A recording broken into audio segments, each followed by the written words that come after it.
J'étais assise à ma table de cuisine un matin. C'était tôt, encore sombre dehors, ce silence particulier qui n'existe qu'avant que le monde ne décide de recommencer, et ma petite fille Claire m'a posé une question qui m'a arrêtée en pleine gorgée.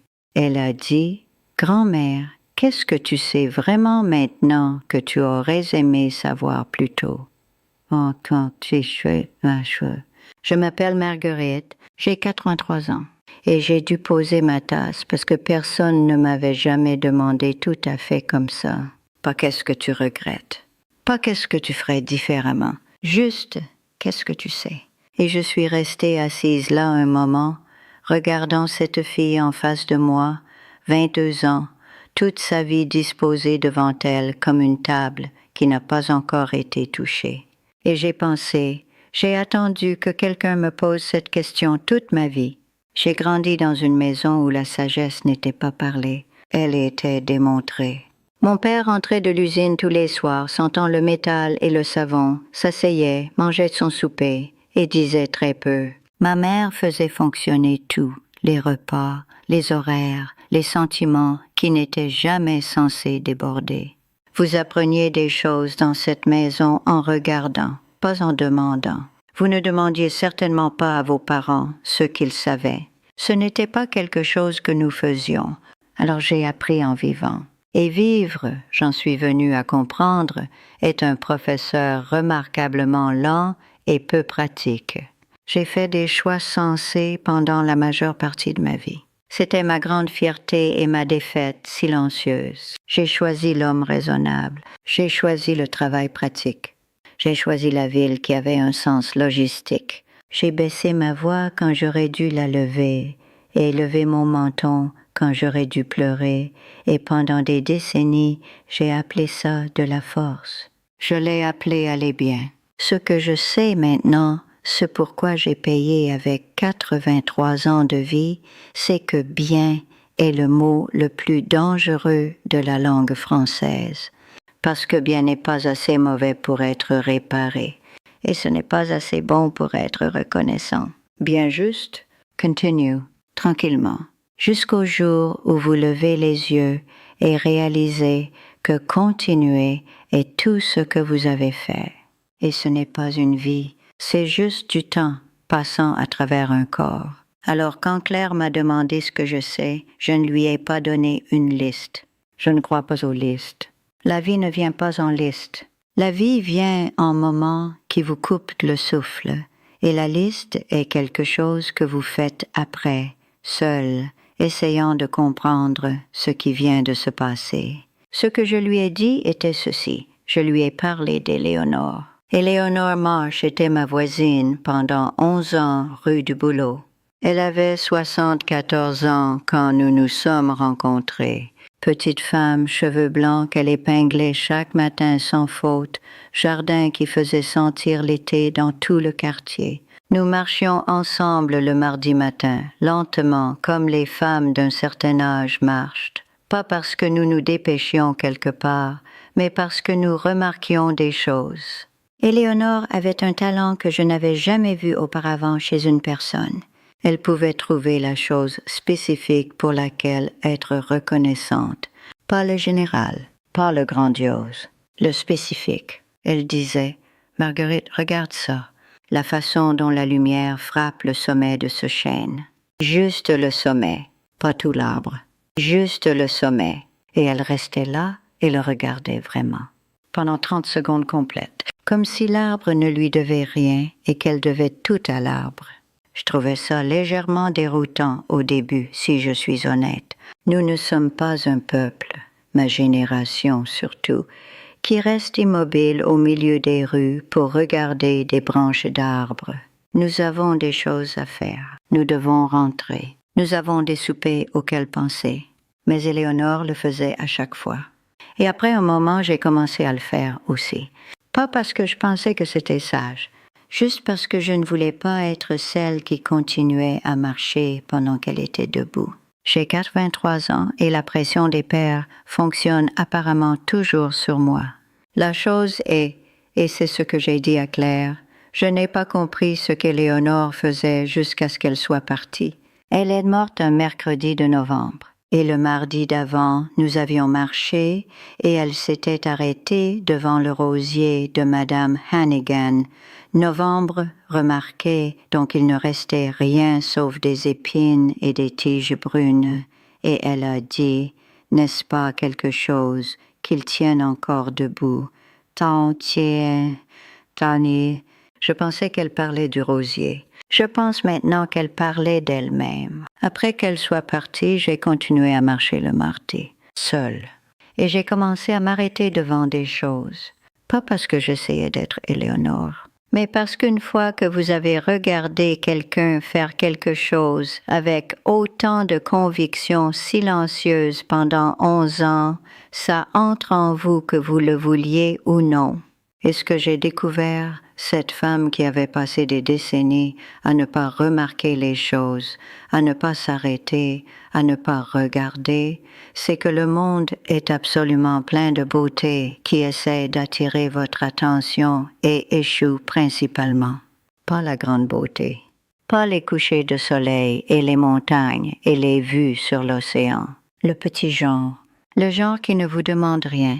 La façon dont la vapeur monte d'une tasse de café le matin, le son qu'une porte moustiquaire fait l'été, une chaussure d'enfant laissée au milieu du couloir, ce qui me mettait en colère avant et maintenant, si je suis honnête, me fait ressentir quelque chose de plus proche de la tendresse, parce qu'il y a un enfant quelque part qui bougeait trop vite pour penser à la chaussure, et bouger trop vite signifie que vous bougez, et c'est quelque chose. J'ai passé tant d'années à être efficace avec mon attention, à la diriger seulement vers ce qui devait être fait. Et l'efficacité, j'ai appris, est l'ennemi de la joie.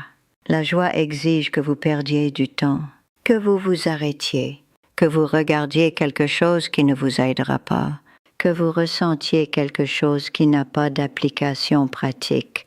Éléonore savait ça, et elle avait environ 40 ans d'avance sur moi en termes de savoir ça. Maintenant, je dois m'arrêter un moment parce que quelque chose s'est passé il y a quelques semaines dont je voulais vous parler et ça se connecte à tout ça plus que je ne l'attendais. Mon petit-fils, celui que j'ai mentionné avant, celui qui appelle tous les dimanches sans faute, il est venu me rendre visite à l'automne. C'est un programmeur.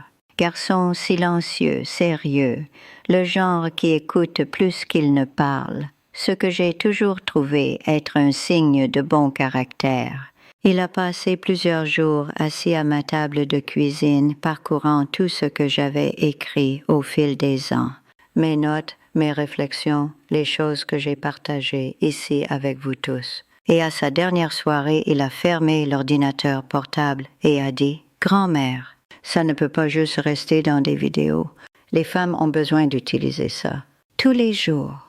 Pas juste quand elles regardent par hasard. Et j'ai dit, qu'est-ce que tu veux dire? Et il a dit, je veux dire que je vais te construire quelque chose. Il est rentré chez lui et il a travaillé pendant 2 semaines d'affilée. Il m'appelait tous les jours pour poser des questions. De quoi les femmes ont-elles le plus besoin le matin? Qu'est-ce qui leur fait le plus peur d'être seules? Qu'est-ce qu'elles oublient? De quoi ont-elles besoin d'être rappelées? Qu'est-ce que ça ferait d'avoir quelqu'un qui prend de leurs nouvelles? Pas une infirmière, pas un membre de la famille, juste une présence tranquille et stable qui n'a besoin de rien d'elles en retour. Et ce qui est sorti de ces 2 semaines, de mes mots et de son code et de beaucoup d'appels téléphoniques du dimanche, c'est quelque chose que nous appelons l'application liberté. C'est en son cœur tout ce que je voudrais qu'une femme vivant seule ait dans sa poche. Il y a des bilans quotidiens pour que la journée ne commence pas dans le silence. Il y a des rappels doux, médicaments, eau, mouvement, pas parce que vous n'êtes pas capable, mais parce qu'être capable ne signifie pas que vous devriez avoir à tout vous souvenir seul. Il y a des exercices cérébraux courts parce que votre esprit mérite d'être soigné de la même façon que votre corps. Il y a des guides pour des choses que personne ne vous dit comment faire avec grâce. Fixer des limites avec la famille, mieux dormir, manger d'une manière qui vous nourrit vraiment, construire un cercle de soutien même quand vous êtes seul depuis des années. Et il y a une compagne, une version de moi, disponible à toute heure, à qui vous pouvez parler quand il est 3 heures du matin et que la maison est trop silencieuse et que vous avez juste besoin de quelqu'un pour s'asseoir avec vous 1 minute. J'ai entendu de femmes qui ont dit qu'elles ont pleuré la première fois qu'elles l'ont ouvert. Pas de tristesse, du sentiment d'être considérée. Une femme, elle s'appelle Patricia, elle a 77 ans, vit seule dans le Tarn rural. Elle m'a écrit et a dit « Je n'ai pas été prise en charge depuis si longtemps que j'avais oublié ce que ça faisait. Le premier matin où je l'ai utilisé, je me suis assise dans ma cuisine et j'ai pensé « Quelqu'un a pensé à moi aujourd'hui, avant même que je demande. » Une autre femme, Hélène, 64 ans, récemment retraitée, a dit « Je ne savais pas que j'avais besoin de structure jusqu'à ce que je perde mon travail et que mes journées cessent d'avoir une forme. L'application Liberté m'a redonné un sens de routine que j'ai construit moi-même pour moi-même. Je ne me suis pas sentie aussi stable depuis des années. » Et une femme nommée Ruth, 81 ans, veuve depuis 7 ans, a écrit quelque chose que je n'ai pas pu cesser de penser. Elle a dit « J'avais l'habitude de redouter les matins. C'était juste du temps vide avant le reste du temps vide. Maintenant, je me réveille et quelque chose m'attend, ne demandant rien. Juste en attendant, et ça change tout. Mes enfants veulent que je la retire. Je vais être honnête avec vous à ce sujet parce que je pense que vous méritez l'honnêteté. Ils pensent que c'est inapproprié. Une femme de 83 ans avec une application. Mon fils l'a appelée embarrassante. L'un d'eux a dit « Maman, commence à agir selon ton âge. » Et j'ai pensé « Qu'est-ce que ça veut dire exactement?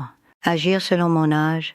Mon âge est l'âge de quelqu'un qui a gagné le droit de cesser d'écouter ce genre d'instructions. Mon petit-fils leur a dit la même chose que je vous dis maintenant. Tant qu'une femme écrit pour dire que ça l'a aidée, nous ne la retirons pas. Et les femmes écrivent tous les jours. Donc, le lien est dans le commentaire épinglé. Venez nous trouver quand vous serez prête. Nous serons là. Mais je veux revenir à Claire, parce qu'elle méritait une vraie réponse et je veux que vous entendiez ce que je lui ai dit. Je lui ai parlé d'Éléonore et de l'arbre. Et puis je lui ai dit ceci. La chose la plus importante que je sais, et je ne l'ai pas apprise jusqu'à bien trop tard, ce qui est peut-être pourquoi je ressens une telle urgence à ce sujet maintenant, c'est que faire ce qui est juste et faire ce qui est facile ne sont presque jamais la même chose. Et pendant la majeure partie de ma vie, j'ai choisi facile et je me suis dit que c'était juste. Je suis restée silencieuse dans les réunions quand j'aurais dû parler. J'ai été d'accord avec des choses avec lesquelles je n'étais pas d'accord, parce que le désaccord nécessitait une énergie que j'avais peur de dépenser. J'ai déménagé dans une ville que je n'ai jamais aimée parce que ça avait un sens logistique et j'ai regardé mes 20 et 30 ans se dérouler dans un endroit qui n'a jamais vraiment semblé être le mien. Aucune de ces choses ne ressemblait à des choix à l'époque. Elle ressemblait juste à ce qui arrivait ensuite. C'est l'astuce du chemin facile. Ça ne ressemble pas à un choix. Ça ressemble à l'absence de choix. Et quand quelque chose ne ressemble pas à un choix, vous ne l'examinez pas. Vous passez juste par la porte qui est ouverte. J'étais très douée pour passer par les portes ouvertes. Ce que je sais maintenant, c'est que parfois, la porte dont vous avez besoin est une que vous devez ouvrir vous-même. Et ces portes sont plus lourdes. Et elles ne s'ouvrent pas toujours en douceur. Et parfois, vous vous tenez devant elles si longtemps, attendant que quelqu'un d'autre les ouvre, que vous finissez par vous retourner et rentrer, et vous dire que vous ne vouliez pas vraiment passer de toute façon. Je connais cette pièce. J'y ai vécu pendant des années. Il y a autre chose que j'ai dit à Claire. À propos de l'instinct, j'ai pris en 83 ans plus de décisions que je ne pourrais commencer à compter. Des grandes, des petites, le genre qui change tout, le genre qui semble compter et puis ne compte pas. Et si je suis complètement honnête, si je suis assise ici à ma table de cuisine dans le calme matinal en étant véridique, presque chaque fois que je me suis trompée, il y a eu un moment avant où quelque chose en moi savait. Pas bruyamment, pas avec certitude, juste un petit savoir tranquille et immobile, comme un courant d'air sous une porte. Vous ne savez pas toujours d'où ça vient, mais vous le sentez. J'ai passé des décennies à ignorer ce sentiment, à l'appeler anxiété, à l'appeler être dramatique. Ma mère m'avait appris, sans jamais le dire directement, que les sentiments étaient indulgents, que l'inconfort du corps était quelque chose qu'on endurait et qu'on dépassait. Alors quand ce savoir silencieux parlait, je le faisais taire, très efficacement, parce que j'étais très efficace. Et les fois où j'ai écouté, les quelques fois spécifiques et importantes où je me suis vraiment arrêtée et ai écouté, ce sont les décisions que je ne regrette pas. Il y a eu une fois, juste une fois, où j'ai été en désaccord avec mon mari à voix haute, devant lui, sans l'adoucir ou m'excuser pour ça. C'était à propos d'un de nos enfants restant à l'école. Il voulait retirer l'enfant.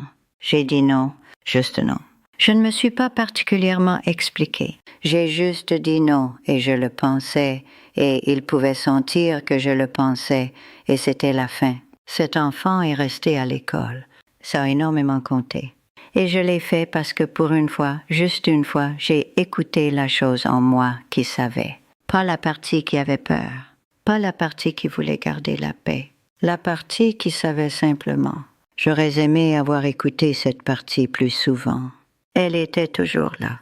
Je continuais juste à parler par-dessus elle. Je veux vous dire une dernière chose, parce que je pense que c'est peut-être la plus importante, et je suis consciente que c'est le genre de chose qui semble simple jusqu'à ce que vous essayiez vraiment de le faire. Ne passez pas votre vie à vous inquiéter de ce que les autres pensent.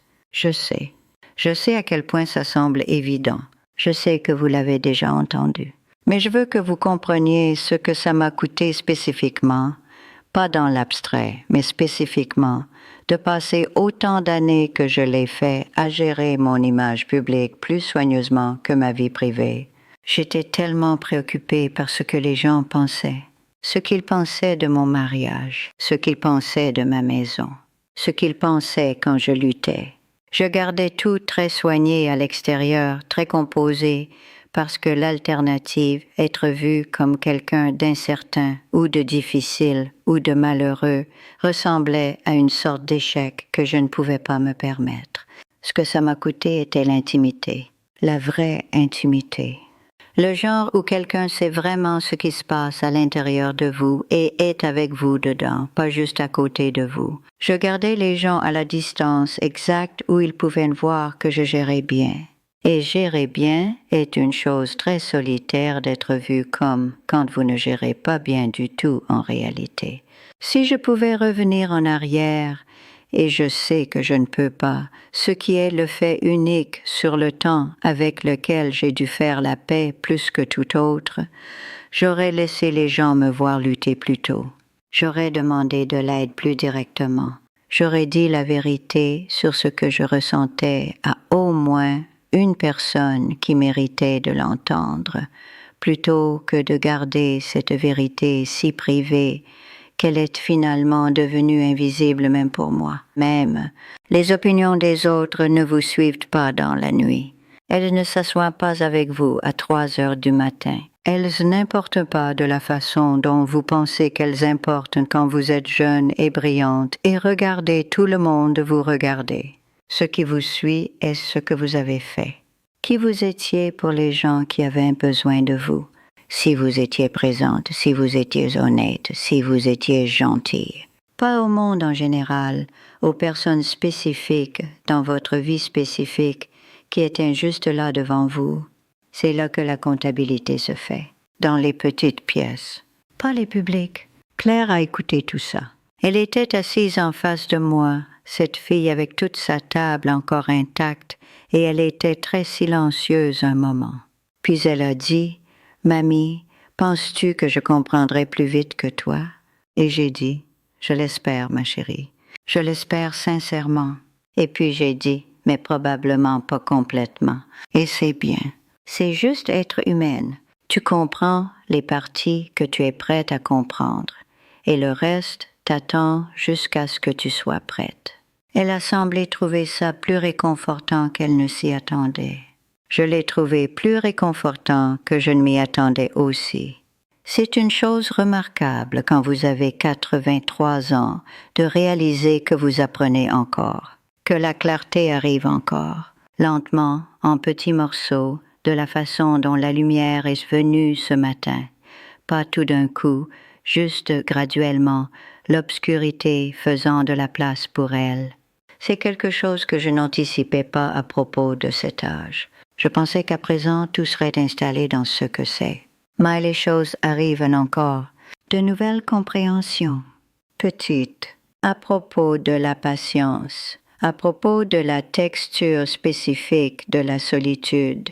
À propos de ce que signifie être gentil avec soi-même après une vie entière à être efficace avec soi-même à la place. Il y a quelque chose en moi qui est reconnaissante, véritablement reconnaissante, pour chaque année des 83, même les dures, même les silencieuses où rien ne semblait arriver, mais quelque chose changeait toujours en dessous. Je suis reconnaissante pour les orages et les longues étendues de jours ordinaires et les promenades du mardi matin et les conversations aux tables de cuisine et les visages des petits-enfants qui posent des questions auxquelles je ne savais pas que j'avais des réponses. J'ai été vivante pendant 83 ans. J'ai vu le monde changer de façon que je n'aurais pas pu imaginer de cette petite chambre où j'avais l'habitude de rester éveillée à écouter la pluie. Ce n'est pas rien. C'est en fait tout. Et maintenant l'application Liberté vous attend si vous la voulez. Mon petit-fils l'a construite et j'y ai mis mon cœur. Et il y a des femmes qui trouvent leur matin là chaque jour. Le lien est dans le commentaire épinglé. Il sera là quand vous serez prête. Merci d'être resté avec moi aujourd'hui. Si vous aimeriez vous asseoir avec moi à nouveau, je serai là. Je ne vais nulle part rapidement. Prenez soin de vous, quoi que cela signifie pour vous,